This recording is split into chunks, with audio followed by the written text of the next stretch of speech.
ஒரு நிமிடம் நாம் கண்களை மூடி ஆண்டவரை நடத்திப்பார். அன்புடைய இயேசு சுவாமி, இதே போல ஒரு நாளிலே எருசலேம் வீதியிலே எங்களுக்காக பவனியாக சென்று ஓசன்னா என்றால் எங்களை ரட்சியும் என்று பொருள் சொல்கிறது.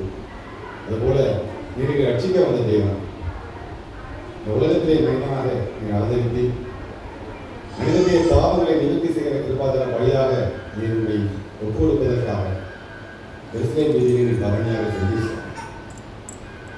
ஆண்டவர்களை மன்னிக்க முடியாமல் சொல்கின்றோம். உங்களுடைய பாவங்களை மன்னிக்க முடியாமல் சொல்கின்றோம். நாங்கள் தியானிக்கின்ற வேத வசனங்கள் மூலமாக நீர் எங்களோடு கூட பேச முடியாமல் சொல்கிறோம். தொடர்ந்து நடத்தும் ஆசீர்வாதம் இயேசு கிறிஸ்துவின் மூலம் ஜெபம் கேளும் நல்ல பிதாவே. சகரியாவின் புஸ்தகம் 9ஆம் அதிகாரம் 9ஆம் வசனம். சகரியா 9:9.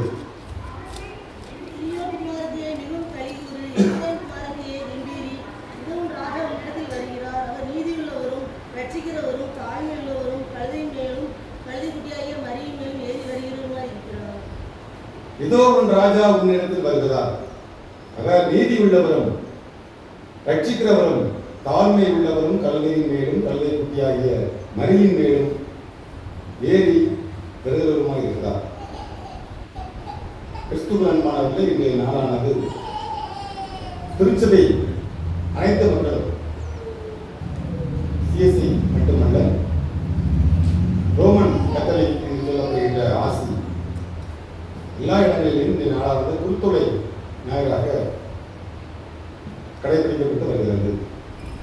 ஓசன்னா தேவாலயத்தில் புதிய அரசர் என்று பொருள் பகுதியாக விளங்குகிறது. தேவாலயத்தில் புதிய அரசர்.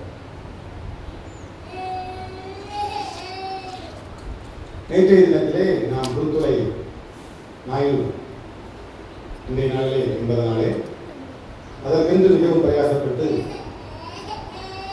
2 நாட்களுக்கு முன்பதாகவே குருத்தோலைகளை அந்த குருத்தோலை வேண்டும் என்று ஏற்கனவே சொல்லுகின்ற அந்த ஆட்களிடம் சொன்னோம். அது மட்டுமல்ல, மற்றவர்களிடத்திலே குருத்தோலை வெறுமனையாக சொல்லப்பட்டால் அது நன்றாக இருக்கிறார். அதையாவது டிசைன் ஒவ்வொரு நாளும் ஒவ்வொரு ஆண்டும் நாம் செய்வது வழக்கம். நிறைய பேர் அதை தெரியாதுன்னு சொல்லிட்டாங்க, செய்ய தெரியாது எனக்கு என்று.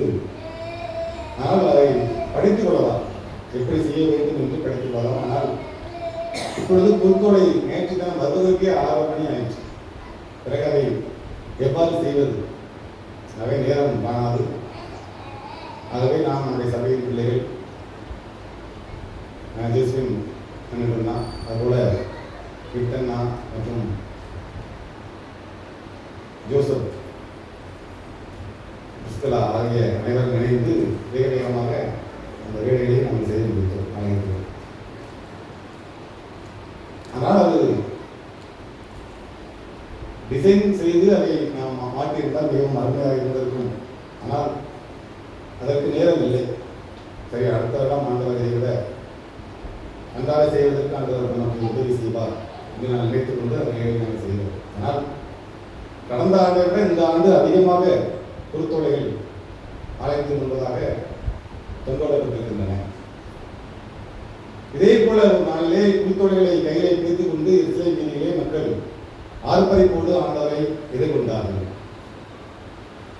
மரக்கிளைகளை வழிநெடுகிலும் அவர்கள் கீழே போட்டு ஆண்டவராய் இயேசு கிறிஸ்து இந்த மரக்கிளையின் மேலே வருவதற்கு அவர்கள் உதவி செய்தார்கள். இந்த குருத்தோலை ஞாயிறு இதற்காக கடைபிடிக்கப்பட்டு வருகிறது. ஆதியிலே தேவன் வானத்தையும் பூமியையும் சிருஷ்டித்தார். தேவன் தம்முடைய சாயலாக மனிதனை உண்டாக்கினார். அவனை ஆணும் பெண்ணுமாக அவர் உண்டாக்கினார். பின்பு தேவன் அவர்களை நோக்கி, நீங்கள் பலுகி பெருகி பூமியை நிரப்பி அதை கீழ்ப்படுத்தி சமுத்திரத்தின் மச்சங்களையும் ஆகாயத்து பறவைகளையும் பூமியின் மேல் நடமாடுகிற சகலவித ஜந்துக்களையும் ஆண்டு கொள்ளுங்கள் என்று சொல்லி தேவன் அவர்களை ஆசீர்வதித்தார். ஆதியாகமத்திலே நாம் வாசிக்கும் பொழுது இந்த வார்த்தைகளை நாம் வாசிக்க முடியும். தேவனாய கர்த்தர் கிழக்கே ஏதேனும் தோட்டத்தை உருவாக்கி தாம் உருவாக்கிற மனுஷனை அதிலே வைத்தார். அதை பண்படுத்தவும் காக்கவும் வைத்தார் என்று நாம் பார்க்கின்றோம். ஆனால் மனிதன் ஆண்டவருடைய கட்டளைகளுக்கு கீழ்ப்படியாமல் சாபத்தின் வார்த்தைக்கு கீழ்ப்படிந்ததன் காரணமாக,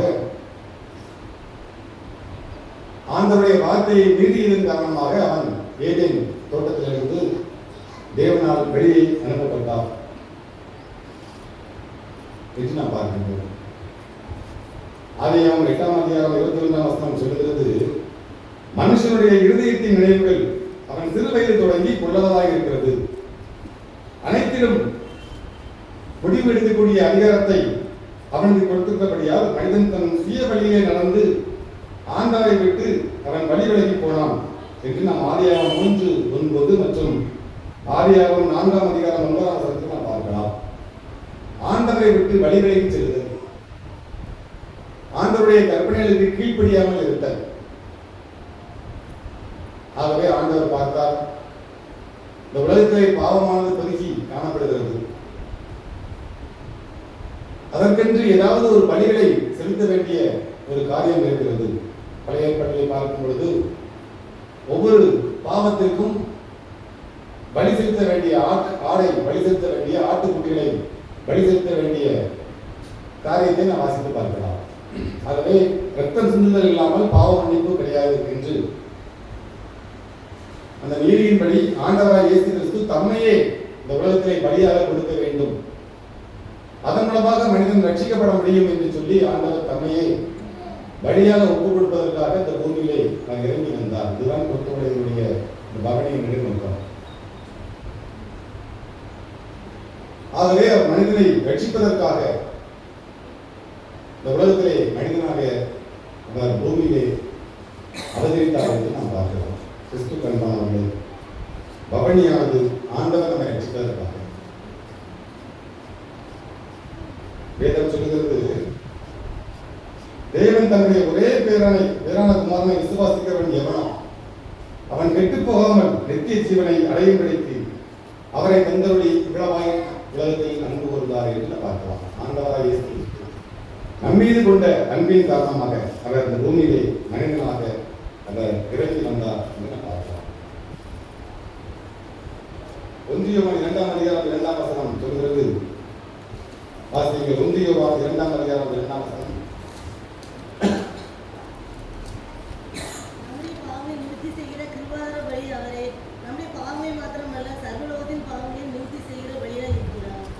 நம்முடைய பாவங்களை நிவர்த்தி செய்கிற கிருபாதார பலி அவரே. ஆண்டவராய் இயேசு தான் நம்முடைய பாவங்களை நிவர்த்தி செய்கிற கிருபாதார பலியாக அவர் உலகத்தில் வந்தார். குருத்துளை ஞாயிறு என்பது பரிசுத்த வாரத்தினுடைய முதலாம் நாள். குருத்துளை ஞாயிறு இன்றைய நாள் பரிசுத்த வாரத்தின் முதலாம் நாள். வருகின்ற நாட்கள் முழுவதும் அது பரிசுத்த வாரமாக அது கடைபிடிக்கப்பட்டு வருகிறது. என்றால் ஆண்டவராய் இயேசு கிறிஸ்து சிலுவையை சுமந்து அவர் கொல்கதா என்ற இடத்துக்கு அவர் சென்று அவர் 7 வார்த்தைகளை சொல்லி மரித்த அந்த நாள் தான் வருகின்ற பெரிய வெள்ளிக்கிழமை. ஆகவே இந்த நாட்கள், வருகின்ற நாட்கள் முழுவதும் அது பரிசுத்த வாரமாக அது கடைபிடிக்கப்பட்டு வருகிறது. ஆண்டவராய் இயேசு கிறிஸ்து பெத்தானியாவிலிருந்து அவர் எருசலேமுக்கு பவனியாக செல்கிறார்.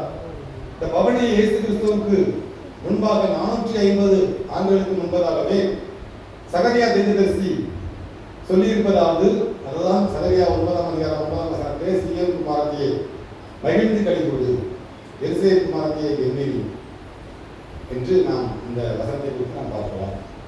ஆண்டவராய் இயேசு கிறிஸ்து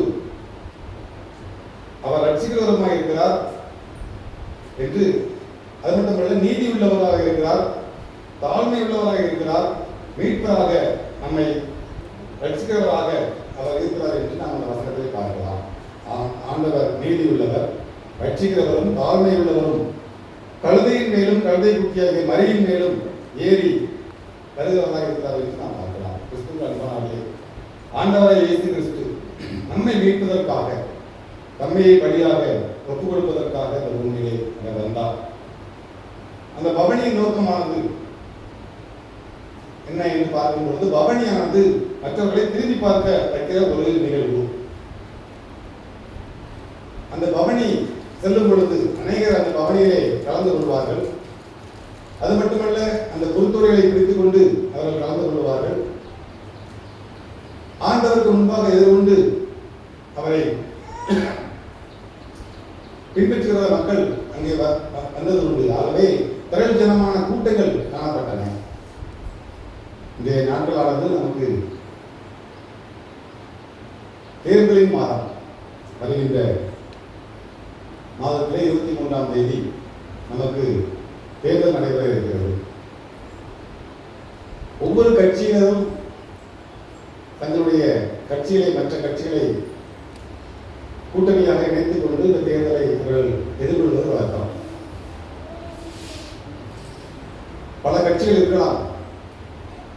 ஆனாலும் கூட அது எப்படி நமக்கு தெரிய வேண்டும், தெரியப்படுத்த வேண்டும் என்று பார்க்கும் பொழுது அவர்கள் இந்த நாட்களிலே ஒவ்வொரு இடங்களுக்கும் தொகுதிகளுக்கு சென்று அவர்கள் வந்து அந்த தொகுதியிலே நின்று பிரச்சாரத்தை மேற்கொள்வது வழக்கம். அப்படி அவர்கள் பிரச்சாரத்தை மேற்கொள்ளும் பொழுது அந்த கட்சிகளுடைய கூட்டணி கட்சிகள் எல்லாம் இணைந்து அந்த இடத்தை பங்கு பெறுவார்கள். அவருடைய கொடிகளை அதில் உபயோகிப்பார்கள். அந்த கொடிகளை வைத்துக் கொண்டு எத்தனை கட்சிகள் இந்த கூட்டணிகளை எதிர்க்கின்றன என்று நாம் முடிவு செய்து கொள்ளலாம். அது மட்டுமல்ல, பிரச்சாரத்தை மேற்கொள்வார்கள். ஒரு முக்கியமான இடங்கள், ஒவ்வொரு தொகுதிகளிலும் முக்கியமான இடங்களிலே அவர்கள் நின்று பிரச்சாரம் செய்வது உண்டு. திருச்செந்தூர் தொகுதி என்றால் அதை நிறைய அளவில் ஆர்நேரி, திருச்செந்தூர், உடம்புடி, இப்படி பல இடங்கள் இருக்கின்றன. அந்த பல இடங்களில் உள்ள முக்கியமான இடங்களிலே நின்று அவர்கள் தங்களுடைய பிரச்சாரத்தை அவர்கள் தொடங்குவது வழக்கம், சொல்வது வழக்கம். அதன் மூலமாக அந்த இடங்களிலே கூட்டங்கள் சேர்ந்து, ஓ, இந்த கட்சிக்காரர் வந்திருக்கிறார், இவரோடு இந்த கட்சிகள் எல்லாம் இணைந்திருக்கின்றன என்று தெரிந்து கொள்ள அது ஏற்றதாக காணப்படுகிறது.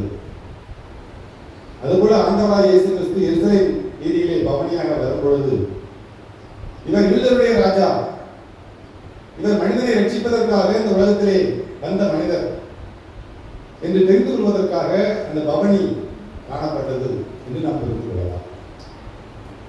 கையிலே குருத்துறைகளை பிடித்துக் கொண்டு மக்கள் கூட்டம் கூட்டமாக செல்லும் பொழுது அநேகர் அவர்களை தொடர்வதும் அவர்களை பார்ப்பதும் எதற்காக நடத்தப்படுகின்ற ஒன்று என்று அவர்கள் தெரிந்து கொள்வதற்கு அது ஏற்றதாக காணப்படுகிறது. ஆகவே பவனி என்பதன் நோக்கம் மற்றவர்கள்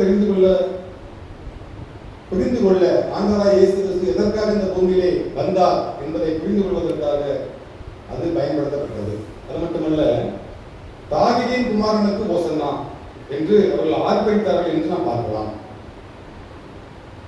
குருத்துறைகளை பிடித்துக் கொண்டு அவர்கள் ஆர்ப்பரித்தார்கள். யோவான் 12ஆம் அதிகாரம் 13ஆம் வசனம் வாசிக்கும் பொழுது வாசியுங்கள். யோவான் 12:13.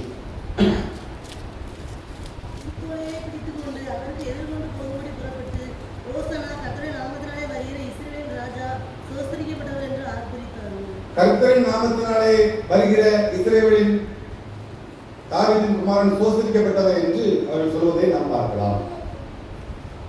குருத்தோலைகளை பிடித்துக் கொண்டு இந்த அழகு சேர்க்கும் அது அலங்காரமாக காணப்படுகிறது என்று நாம் பார்க்கலாம். இந்த அநேக திருச்சபைகளிலே குருத்தோலைகளை பிடித்துக் கொண்டு ஒவ்வொரு தெருவிலும் சென்று அவர்கள் சுற்றி வருவது வழக்கம், பவனியாக செல்வது வழக்கம். இந்த பவனியின் மூலமாக அநேக தெரிந்து கொள்வார்களோ என்று குருத்துறை ஞாயிறு கிறிஸ்தவர்கள் அனைவரும் இந்த குருத்துறை ஞாயிறை அவர்கள் விமர்சனையாக அவர்கள் பார்ப்பது உண்டு என்று அவர்கள் புரிந்து கொள்வார்கள். அதற்கு பின்பதாக இன்னும் ஒரு வாரத்திலே ஈஸ்டர் பண்டிகை வந்துவிடும் என்று அவர்கள் புரிந்து கொள்வார்கள். பவனியாக செல்லும் பொழுதுதான் அவர்களுக்கு தெரியும் குருத்துறை ஞாயிறு என்று அவர்கள் தெரிந்து கொள்வதற்கு ஏற்றதாக காணப்படும். இந்த டிவியில் நீங்கள் பார்த்தீங்கன்னா நைட்டு எத்தனை இடத்துல குருத்துறை ஞாயிறு பவனியாக சென்றது, இந்த கத்தோலிக்க திருச்சபையிலே பவனியாக சென்றார்கள், அந்த புராட்டஸ்டன்ட் திருச்சபையிலே பவனியாக சென்றார்கள் என்று செய்திகளை நாம் பார்க்கலாம். இந்த பவனியிலே எவ்வளவு மக்கள் அதை கலந்து கொள்கிறார்கள் என்பதையும் நாம் பார்த்துக் கொள்ளலாம். ஆகவே பவனி என்பது அந்த அளவுக்கு அழகு சேர்க்கும் விதமாக, அனைவரும் அதை பார்த்து தெரிந்து கொள்ளும் விதமாக அது அமைந்திருக்கிறது. அது மட்டுமல்ல, குருத்தோலையானது மற்ற ஓலைகளை போல காணப்படாமல் அது ஒன்றோடு நெருக்கமாக காணப்படுகின்ற காரியமாக அது காணப்படுகிறது. நெருக்கமாக இணைந்திருப்பதை நாம் பார்க்கின்றோம். இந்த நெருக்கமாக இணைந்திருப்பது சமாதானத்தையும் கிறிஸ்தவ ஐக்கியத்தையும் நமக்கு காட்டுகிறது. நாம் சமாதானத்தோடு காணப்பட வேண்டும், மற்றவர்களோடு சமாதானத்தோடு இருக்க வேண்டும், ஒரு கிறிஸ்தவ ஐக்கியமாக நாம் காணப்பட வேண்டும் என்று வேதம் நமக்கு தெளிவாக சொல்கிறது. ஆனால் இன்றைய நாட்களிலே நாம் ஐக்கியமாக இருக்கின்றோமா? சமாதானம் இருக்கிறதா? மற்றவர்களிடத்திலே சமாதானத்தோடு நாம் காணப்படுகின்றோமா, ஐக்கியத்தோடு காணப்படுகின்றோமா என்று நாம் யோசித்து பார்க்க வேண்டும். இந்த உலக நாடுகளிலே பாருங்கள், சமாதானம் இல்லாத ஒரு நிலை காணப்பட்டு கொண்டிருக்கிறது. தேவையில்லாமல் இந்த அமெரிக்கா, ஈரான், இஸ்ரேல் போன்ற நாடுகளோடு அது போரை ஆரம்பித்து இன்று பல மக்கள் அதிலே கஷ்டப்படுவதை நாம் பார்க்க முடிகிறது. டிவியில் பார்த்தீங்கன்னா அநேக இடங்களிலே குண்டு விழுந்து அந்த இடமே புகைக்கடாக அது காட்சி அளித்து அந்த கட்டடங்கள் எல்லாம் தரைமட்டமாக இருக்கின்ற சூழலை நீங்கள் பார்க்க முடியும். அதில் அநேகர் ராணுவ வீரர்கள் மற்றும் பொதுமக்கள், பள்ளியில் படிக்கின்ற குழந்தைகள் அனைவரும் அதிலே இறந்து போவதை நாம் பார்க்க முடிகிறது. இரண்டு நாடுகளிடையே உள்ள போர். ஆனால் அந்த இரண்டு நாடுகளிலே உள்ள போரானது மற்ற நாடுகளையும் அது சமாதான கவசலாகி காட்டிக் கொண்டிருக்கிறது. ஏனென்றால் அமெரிக்காவுடைய இராணுவங்கள் குவைத் மற்றும் சவுதி அரேபியா போன்ற இடங்களிலே இருக்கிறது. ஆகவே அவற்றை அழைத்தால்தான் அந்த நாடுகளானது நமக்கு குண்டு போடாமல் இருக்க முடியும் என்று சொல்லி முதலாவது அந்த நாடுகளுக்கு அவர்கள் ஏவுகணைகளை அனுப்புவதை அனுப்பி அந்த தரைமட்டமாக்குவதை, இந்த ராணுவ தளவாடங்களை தரைமட்டமாக்குவதை நாம் பார்க்க முடிகிறது. போர் இரண்டு நாடுகளுக்கு, அமெரிக்கா மற்றும் ஈரான். ஆனால் மற்ற நாடுகளும் அதை பாதிக்கப்படுகின்றன. மற்ற நாடுகள் பாதிக்கப்படுவதன் மூலமாக அங்கிருந்து வருகின்ற நமக்கு டீசல், பெட்ரோல், கச்சா எண்ணெய்கள் மற்றும் வீட்டிற்கு பயன்படுத்தக்கூடிய சிலிண்டர் போன்றவை வராமல் நமக்கு மிகவும் கஷ்டத்தை கொடுக்கிறது. ஒரு நாட்டிற்கும் இந்த நாட்டிற்கும் போர் ஏற்படும் பொழுது மற்ற நாடுகள் எல்லாம் பாதிக்கப்படுகின்ற சூழ்நிலையை நாம் பார்க்கின்றோம். நாமும் பாதிக்கப்படுகின்ற சூழ்நிலையை நாம் பார்க்கின்றோம். முன்பு நாம் கேஸ் புக் செய்தால் 3 தினங்களுக்குள்ளாக நமக்கு வருகிறது. ஆனால் இன்றைய நாட்டிலே பாருங்கள், 25 நாட்கள் 30 நாட்களுக்கு ஒரு முறைதான் நாம் புக் பண்ண முடியும். அதற்கு பிறகு வெகு நாட்கள் கழித்து தான் நமக்கு கிடைக்கின்றன. ஆகவே தட்டுப்பாடு ஏற்படுகின்ற சூழ்நிலை காணப்பட்டுள்ளது. அது மட்டுமல்ல, அநேக ஹோட்டல்களுக்கு வணிகத்திற்காக பயன்படுத்தப்படுகின்ற சிலிண்டர்கள் தட்டுப்பாடின் காரணமாக அநேக ஹோட்டல்கள் மூடப்பட்டிருக்கின்றன. சென்னையிலே பல ஹோட்டல்கள் எல்லாம் மூடப்பட்டிருக்கின்றன.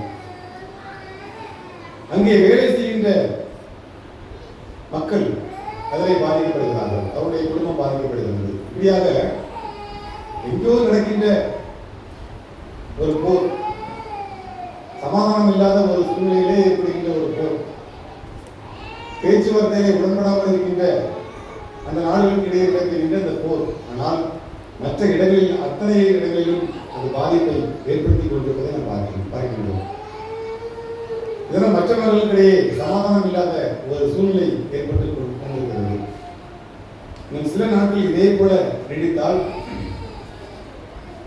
நாம் அநேக கஷ்டங்களை அனுபவிக்க வேண்டிய சூழ்நிலை ஏற்படும். ஏனென்றால் வீடுகளுக்கு வரக்கூடிய கேஸ் தட்டுப்பாடாகிவிடும். அதன் மூலமாக நாம் அடுத்த கட்டத்திற்கு எப்படி செல்வது, விலைவாசியினுடைய உயர்வு தானாக உயர்ந்துவிடக்கூடிய சூழ்நிலை ஏற்பட்டுவிடும். ஏனென்றால் கச்சா எண்ணெய் கிடைக்கவில்லை என்று சொன்னால் டீசல், பெட்ரோல், மண்ணெண்ணெய் போன்ற எரிபொருள் கிடைக்காது. அதன் மூலமாக டிரான்ஸ்போர்ட் இருக்காது. ஒரு இடங்களிலிருந்து மற்ற இடங்களுக்கு பொருட்களை கொண்டு செல்கின்ற டிரான்ஸ்போர்ட் இருக்காது. நமக்கு காய்கறி வர வேண்டும் என்று சொன்னால் மற்ற இடங்களிலிருந்து வர வேண்டும். தூத்துக்குடி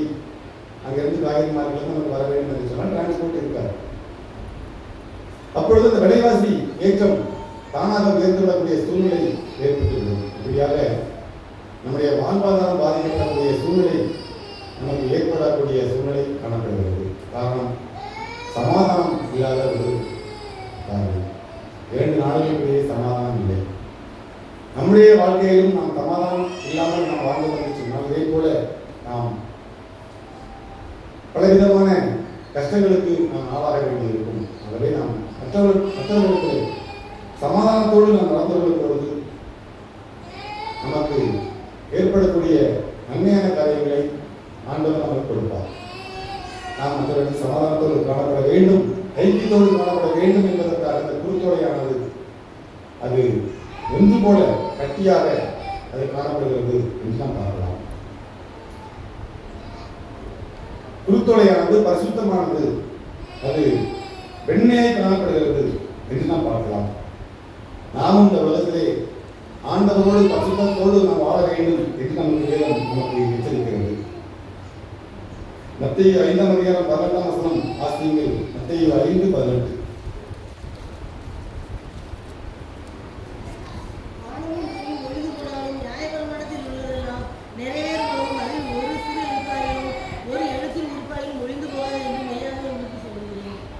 மத்தேயு 5:18.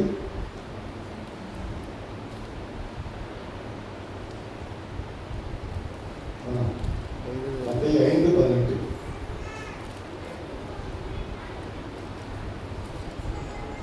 இருதயத்தில் சுத்தமுள்ளவர்கள் பாக்கியவான்கள், அவர்கள் தேவனை தரிசிப்பார்கள் என்று நாம் பார்க்கிறோம். இருதயத்தில் சுத்தமுள்ளவர்கள் பாக்கியவான்கள். 5:8. குருத்தோலையானது அடுத்தது மகிழ்ச்சியின் அடையாளமாக காணப்படுகிறது. குருத்தோலையானது மகிழ்ச்சியின் அடையாளமாக காணப்படுகிறது. ஆகவே அது பவனிக்கு அது அலங்காரமாக காணப்பட்டது என்று நாம் பார்க்கலாம். இன்றும் கூட நம்முடைய தேசத்திலே முக்கியமான ஒரு நிகழ்வு நடைபெறும் பொழுது இதே போல குருத்தோலைகளை அழகாக பின்னி அலங்காரத்தோடு தொண்டு விடுவதை நாம் பார்க்கலாம். முக்கியமான அரசியல் தலைவர்கள் வரும் பொழுது அந்த இடங்களுக்கு குருத்தோலைகளை அலங்காரத்தோடு தொண்டு விடுவதையும் அந்த தென்னை உரைகளை அவர்கள் வெட்டி மிகவும் அலங்காரத்தோடு அதை வைப்பதையும் நாம் பார்க்கலாம். ஆகவே குருத்தோலையானது ஒரு மகிழ்ச்சியின் அடையாளம். அது தோரணமாக தொண்டு வருவதன் மூலமாக அதை பார்ப்பதற்கு ஒரு மகிழ்ச்சியாக, அதை கையில் ஏந்தி செல்வதற்கு ஒரு மகிழ்ச்சியாக அந்த இடத்திலே மக்களுக்கு காணப்பட்டது. குருத்தோலையானது நறுமணம் உள்ளது. அது அனைவரும் விரும்பக்கூடிய வகையிலும் உள்ளது என்று பார்க்கலாம். ஆகவேதான் குருத்தோலையானது நாம் கூடைகள் மற்றும் பாய்கள், பெட்டி வகைகள் போன்ற காரியங்களுக்கு அது பயன்படுத்துவதற்கு அது ஏற்றதாக இருந்தது. குருத்தோலையானது வாய்கள் செய்வதற்கு வசதியாக காணப்படும். ஏனென்றால் அந்த குருத்தோலையானது தான் வளைந்து நாம் அதற்கு அந்த அறுவடைக்கு நாம் அதை சரி செய்யும் பொழுது வளைந்து அந்த பானை செய்வதற்கோ அல்லது பாய் விளைவதற்கோ அல்லது பெட்டிகள் குட்டுகர் பெட்டி போன்ற காரியங்கள் பார்த்தீங்கன்னா பெட்டிகளில் போட்டு வரும். ஆகவே அந்த பெட்டிகள் செய்வதற்கு அது பயன்படுத்தப்படுகிறது. பெரிய உலைகள், அதாவது முதிர்ந்த உலைகளை பயன்படுத்த முடியாது. ஏனென்றால் அது வளையாது. நாம் நினைத்த படி அதை செய்ய முடியாது. ஆகவே குருத்தோலைகளை தான் அதை செய்ய முடியும். ஆகவே குருத்தோலையானது வளைந்து நெளிந்து அதை கொடுக்கிறது. நம்முடைய வாழ்க்கையில கூட நாம் வளைந்து நெளிந்து கொடுக்கின்றவர்களாக நாம் காணப்பட வேண்டும். நான் இப்படித்தான் இருப்பேன் என்று நாம் நம்முடைய வாழ்க்கையை நாம் காணப்படாமல் வளைந்து நெளிந்து கொடுக்கின்றவர்களாக மற்றவர்களோடு அன்போடு பண்போடு நடக்கின்ற மக்களாக காணப்பட வேண்டும் என்று அது நமக்கு முன்மாதிரியாக அந்த குருத்தோலையானது நமக்கு சொல்லுகின்ற விஷயமாக காணப்படுகிறது. ஓசன்னா என்று ஆண்டவராகிய இயேசு கிறிஸ்துவை அவர்கள் ஆர்ப்பரித்து அந்த வீதியிலே நடந்து சென்றார்கள். ஓசன்னா என்றால் இப்பொழுதே ரட்சியும் என்று அது பொருள். உன்னதத்திலே ஓசன்னா என்றால் உன்னதத்தில் இருப்பவரே ரட்சியும் என்று அதற்கு அர்த்தம். இயேசு கிறிஸ்துவை நோக்கி அந்த பவனியாக சென்ற மக்கள் ஆண்டவரே எங்களை ரட்சியும், உன்னத்தில் இருக்கிறவரை எங்களை ரட்சியும் என்று அவர்கள் சொல்லிக்கொண்டு அந்த வீதியிலே அவர்கள் செல்வதை நாம் பார்க்கலாம். ஆனால் அதே மக்கள் 4 நாட்களுக்குள்ளாக ஆண்டவரை பிளாத்துகிற இடத்திலே இவரை சிலுவையில் அறையும் என்று கூக்குளிக்கிறதை நாம் பார்க்க முடிகிறது. கிறிஸ்து கண்மானவர்களே, இன்றைய நாளிலே ஆண்டவரை எங்களை ரட்சியும் என்று சொன்ன மக்கள் 4 நாட்களிலே பிளாத்துகிற இடத்திலே இவரை சிலுவையில் அறையும் என்று அவர்கள் உற்சாகமாக சத்தமிட்டதை நாம் பார்க்கின்றோம். நாம் இந்த நாட்டில் எப்படிப்பட்டவர்களாக இருக்கின்றோம்? ஆண்டவரை எங்களை லட்சியம் என்று நாம் ரட்சிப்பை தேடி செல்கின்ற மக்களாக காணப்படுகின்றோமா? இல்லை என்றால் பிரார்த்தனை ஒப்புவித்தது போல இவரை சிலுவையில் அறையும் என்று நாம் பாவத்தின் மூலமாக அக்கிரமத்தின் மூலமாக ஆண்டவரை நாம் சிலுவையில் அனுதினமும் நாம் அறிந்து கொண்டிருக்கின்றோமா என்று நாம் யோசித்து பார்க்க வேண்டும். கிறிஸ்துவுக்கு அனுப்பினாலே இந்த நாளிலே நம் ஆண்டவரை நாம் நோக்கி பார்ப்போம். இந்த குருத்தோலை நமக்கு சொல்கின்ற காரியங்களை நாம் நோக்கி பார்ப்போம். ஆண்டவர் நம்மை ரட்சிப்பதற்காக இந்த உலகத்தில் வந்தால் அந்த ரட்சிப்பை நாம் பெற்றுக்கொள்வோம். இவர்களுடைய கிருபைகளை தேவன் தாமே நமது தந்தங்களை நடத்தி ஆசீர்வதிப்பாராக. எல்லா